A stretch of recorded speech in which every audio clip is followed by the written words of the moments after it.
ये दर्शकों सादर नमस्कार। कैसे हैं? अगर आप मोटापा से ग्रस्त हैं तो इसका मतलब है कि किसी न किसी पाचन संबंधी विकार से भी ग्रसित हैं, जिसमें कि या तो कब्ज हो सकती है या मंदाग्नि हो सकती है।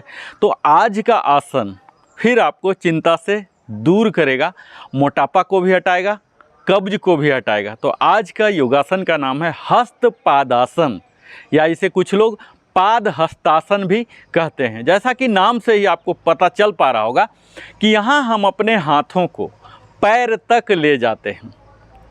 यह सूर्य नमस्कार का भी पहला योगासन विन्यास में आते हैं। तो आइए इसके लिए हम पहले विधि पर बात करते हैं और इसके अन्य लाभ हैं, जो कि हमारे वक्षस्थल को चौड़ा करता है, हमारे कमर की मांसपेशियों को मजबूत करता है। ये तमाम लाभ तो हैं ही, लेकिन उन लाभ के हकदार आप कब बनेंगे? जब नियमित अभ्यास करेंगे, और नियमित अभ्यास से पहले ज़रूरी है कि उसकी विधि को सीखें।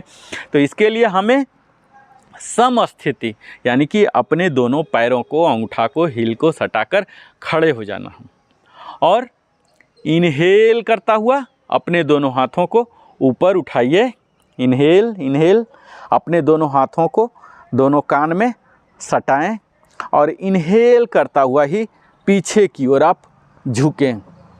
जितना झुक सकते हैं यथा सामर्थ्य कुछ देर तक बने रहें और फिर एक्सहेल करता हुआ आगे की ओर कमर के हिस्सा से झुके, ना कि पीठ के हिस्सा से। एक्सहेल करते आप अपने पैर की अंगुलियों को, टोज को पकड़ लें। आपके घुटना सीधी रहेगी। कोशिश यह कीजिए कि आपके सर घुटने को सटे। हालांकि यह बिगिनर्स के लिए संभव नहीं होगा, लेकिन जैसे जैसे आप इसका अभ्यास करेंगे धैर्य के साथ यह संभव होने लग जाएगा। और फिर इनहेल करके फिर ऊपर और फिर सामान्य समस्थिति में। तो यह एक चक्र हुआ। यहाँ आप देख पा रहे होंगे कि यहाँ हमने इनहेल करके बॉडी को एक्सटेंड किया, बड़ा किया, और जब हम कंट्रैक्ट कर रहे हैं, अपने बॉडी को छोटा बना रहे हैं, तो एक्सहेल कर रहे हैं, जो कि बिल्कुल स्वाभाविक है। यही फिलॉसफी आपको याद रखना है। आप यहाँ साइड से भी देख लीजिए। समस्थिति में मैं खड़ा हो चुका हूँ। अब इनहेल करता हुआ,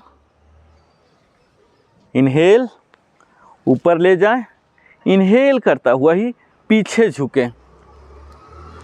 पीछे जितना जा सकते हैं यथा सामर्थ्य पीछे जाएं। कुछ देर तक बने रहें अंतर कुंभक करके, और फिर एक्सहेल करता हुआ कमर के भाग से, इस भाग से एक्सहेल करता हुआ नीचे जाएं, नीचे एक्सहेल एक्सहेल, और यहाँ अपने पैर के अंगूठाओं को टच कीजिए। नहीं जा रहा तो यहाँ तक साइड में भी आप इस तरह से अपने अंगुलियों को, हाथ को रख सकते हैं। आपके पैर की अंगुलियाँ और हाथ की अंगुलियाँ बिल्कुल सीधी होंगी, घुटना लॉक होगा। यहाँ पर कुछ समय आप प्रयास करें अपने सर को घुटने तक सटाने का, शून्यक स्थिति में, यानी कि बहिर्कुंभक। हम अभी एक्सहेल करके आए हैं। यहाँ आप कुछ देर तक बने रहें।